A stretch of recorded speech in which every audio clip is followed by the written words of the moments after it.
celui qui veut être délivré de toutes les entraves qui l'empêchent d'avancer sur le sentier de la lumière, de la sanctification, de la pureté, doit hausser son individualité et la faire passer de l'ombre à la lumière. Il lui faut élever son existence de manière à ce que ses fils ne viennent point au contact de substances qui souillent, qu'ils ne demeurent point accrochés, risquant ainsi d'être tordus. Le disciple s'élève simplement au-dessus de la région des ténèbres. Il ne quitte pas pour cela l'existence qu'il expérimente. Le sol peut être rude et malpropre ou couvert de riches fleurs dont le pollen tache et de douces choses qui s'attachent à lui et deviennent des liens. Mais là-haut, il y a toujours le grand ciel.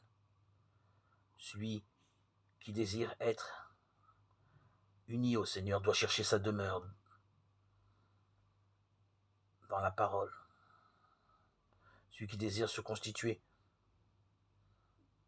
un bon héritage sera sujet au départ à bien des confusions, et dans ses efforts de semer de la riche graine pour sa propre moisson, il se peut qu'il plante des milliers de mauvaises herbes, et parmi celles-ci livrées et géantes.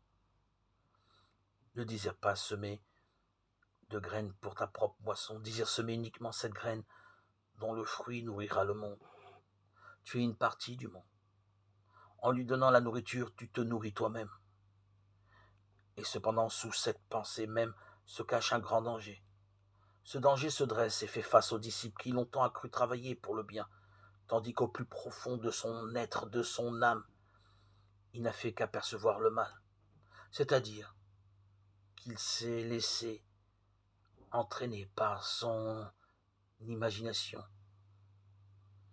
en croyant qu'il a travaillé pour le grand bénéfice de l'humanité, alors que tout ce temps, inconsciemment, il nourrissait en lui la pensée que son petit moi lui proposait. Et le bénéfice, en réalité, pour lequel il travaillait était pour lui, uniquement pour lui, et non pour le Seigneur, non pour les autres.